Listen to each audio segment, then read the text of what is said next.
Before starting the video, if you haven't watched our first video on the Idaho murders, the one where we broke down what was found inside the house, I'd suggest watching that first.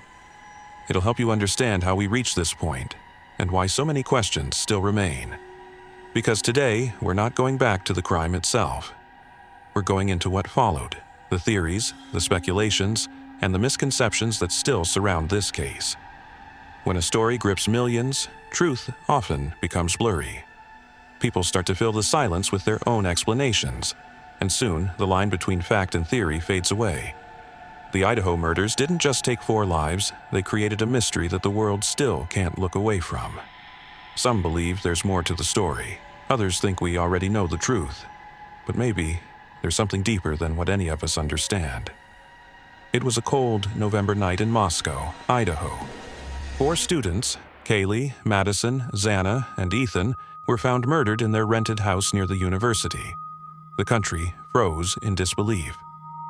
Soon after, police arrested Bryan Kohberger, a criminology student from a nearby college. The evidence, a knife sheath with his DNA, car movements, cell data, all seemed to point in one direction.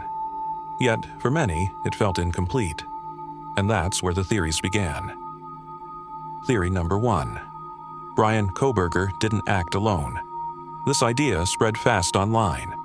People said the crime seemed too complex for one person. 4 victims in different rooms, no signs of forced entry, no sounds clearly heard by anyone nearby. Some argued that the timeline didn't make sense if only one person was involved. And maybe, they thought, there was someone else, someone who helped, someone who planned, someone who never got caught. But here's the truth we have. Every piece of confirmed evidence so far, from the DNA to the car tracking, leads back to only one person. No other suspect has been connected to the scene. No second DNA sample, no shared phone records, no witness indicating another figure. Still, it's not wrong for people to feel there might be more. Because sometimes, when a crime feels too cruel to be real, our mind refuses to believe it was the work of just one human being. Maybe there's something deeper than our thoughts, but as of now, the proof says it was only him. Theory number 2. The murders were targeted. From the start, people believed at least one victim was the focus. They found old social media interactions, unverified screenshots, and photos where Kohberger allegedly looked at them online. It made sense emotionally. Why else would someone choose that house, that night, that group of people? But investigators have never confirmed a personal link between Kohberger and any of the victims. No messages, no history, nothing public. Could there have been an unknown motive? Maybe, but with what's known right now, the case still fits the profile of a crime built more on opportunity and obsession than on any personal grudge. Theory number 3. Police hid something important. Many believed there was more inside that house than what was reported. More clues, maybe even another suspect. When investigators stayed silent for months, people assumed there was a cover-up. But the truth is, withholding key details is common in ongoing murder cases. Police keep information secret to test future statements, or to prevent misinformation from damaging the trial. To the public, that silence looked suspicious, but in reality, it might just be the law working slowly and carefully. There are some misconceptions also related to this case. Misconception number 1. The surviving roommates knew more than they said. This was one of the harshest and most unfair rumors. People asked why they didn't call police immediately, or how they didn't hear the attacks. Some even accused them of involvement, but trauma doesn't follow logic. What they experienced that night, fear, confusion, shock, can paralyze a person.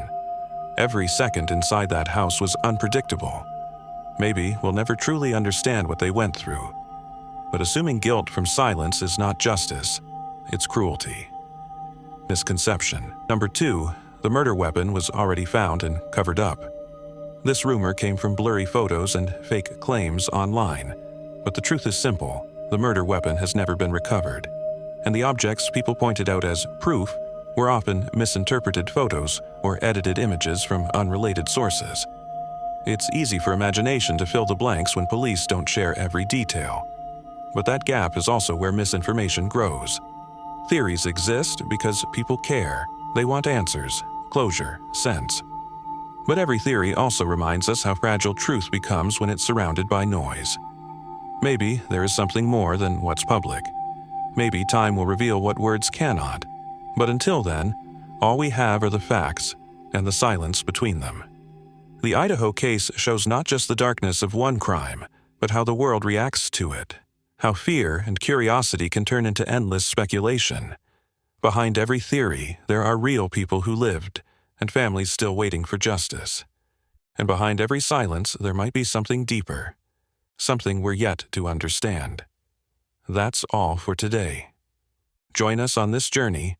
Every week, we bring you a new crime that deserves to be heard.